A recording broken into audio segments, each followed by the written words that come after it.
guys, so I have just done all of the evals on the piglets. It's getting late. Well, actually, it's really not. It's only like 6 o'clock. But that is how it goes. In the winter, sun's been down for about 20-30 minutes. I started this before dark. So we brought in all 20 piglet. Well, actually, we brought in 19 out of the 20 that are out there. And one of them I just couldn't get him, but he's a little boar, and I'll castrate him when I can catch him. His mom's being a pain in the butt. She actually, she growled at me and kind of charged a few times. So she's getting cold. Yeah, I'm not putting up with that. She was one I was debating culling anyways. It's Cero. Or no, Uno. I'm sorry, Uno. Yeah, these little guys, Mom. Uno. Down on the end there. So we're going to go ahead and cull her. And then I think we're going to go ahead and also cull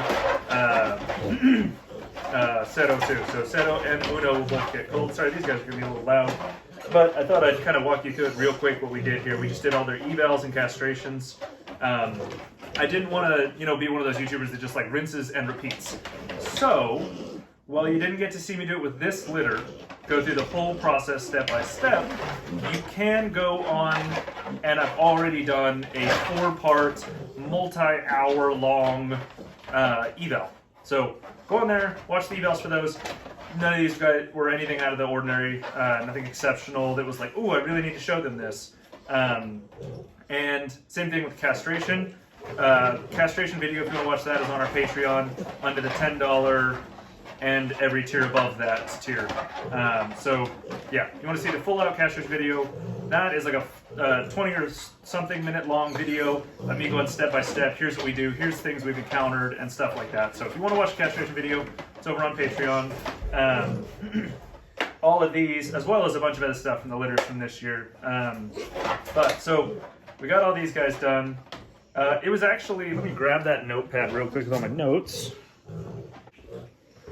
I'm going to try to keep this video pretty short. So this is actually a really bad spring for me. So to give you some better backgrounds and fill you guys in on some other farm stuff that's happened, I just got back from a 4-day charcuterie, whole hog charcuterie workshop, so butchering the pig and turning it into charcuterie.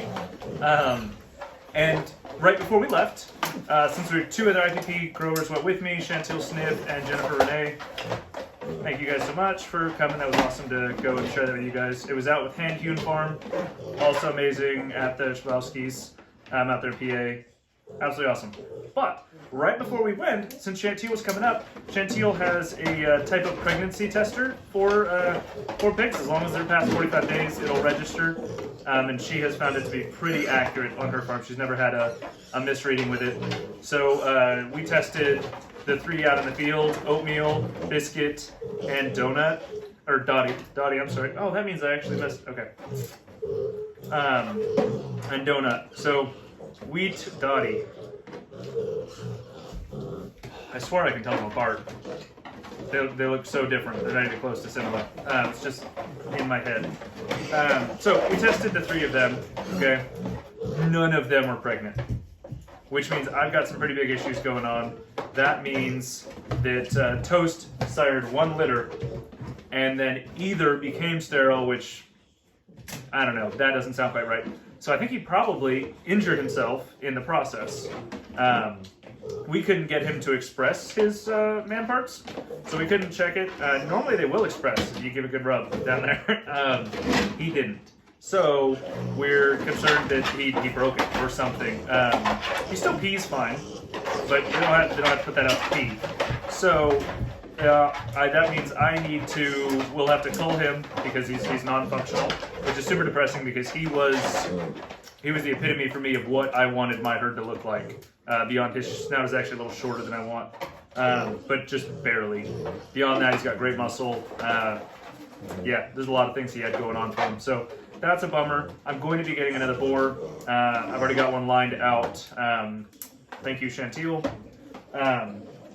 But what that means here is 3 of my gals aren't going to farrow this season. Okay, they'll get bred here within the next 2 weeks. I'll get them out with a new boar. And that way we'll have a gap too, so then we'll know who for sure that if somehow Toast miraculously over the course of 4.5 months didn't get them, but then did within the last week, that'd be crazy. But there'll be enough of a gap that I'll be able to separate by dates that it'd be impossible for him and the new boar to be too close together in potential farrowings. So that means my wait list is too long. Okay, I'm not going to be able to satisfy everybody on my wait list. And then to top that off, okay, I didn't like any of the piglets in Cero or Uno's litters, and I'm not surprised by that. To be honest, they're not great sows. They had a lot that I didn't really like going on, so a lot of their underlines were trash, and Benedict had a 6-7 underline, which is not an underline I really want. He had a lot else going for him, and I'm willing to do that kind of stuff when I buy in, not when I sell. So I will not sell one that has an uneven underline. So that's a real big cull factor for me. They have to have everything else in addition to that, but like that's the kind of the break line of where I'm at with the problems I'm seeing with genetics. I want nice even underlines.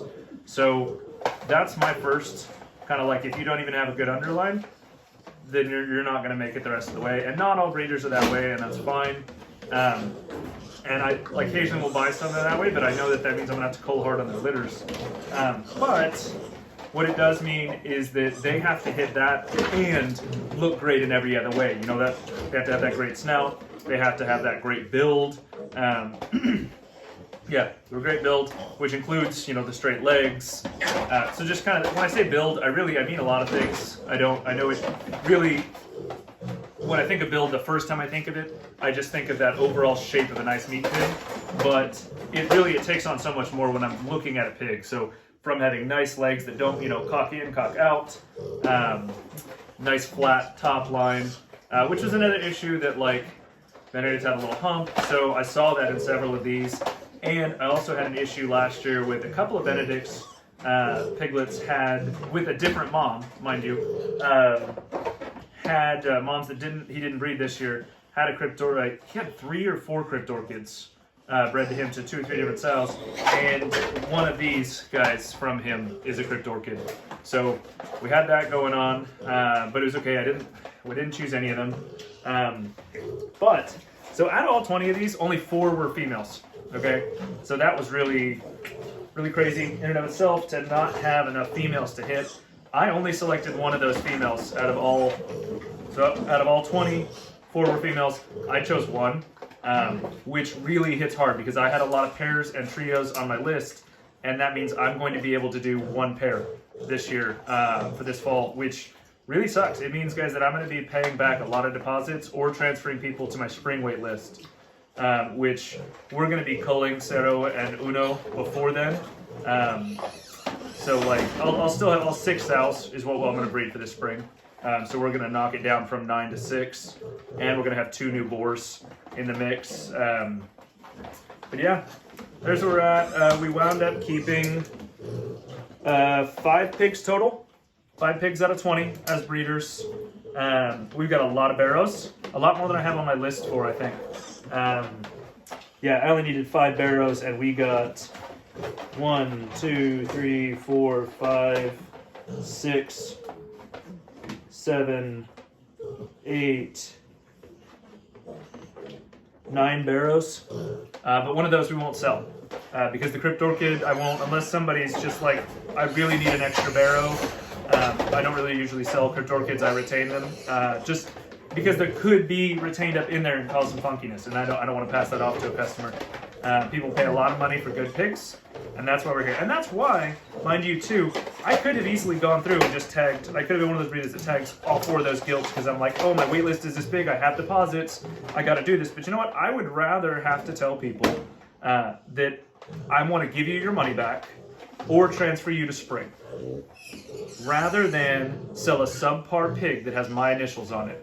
I want to be known for only putting out the best pigs possible. So I will have just a ton of feeders if that means that my name carries that integrity behind it of I'm only putting out the best that my farm can produce, okay? And it means that I get into financial binds like this where we have just a really crummy season. 3 sows not taking and a bunch of barrows.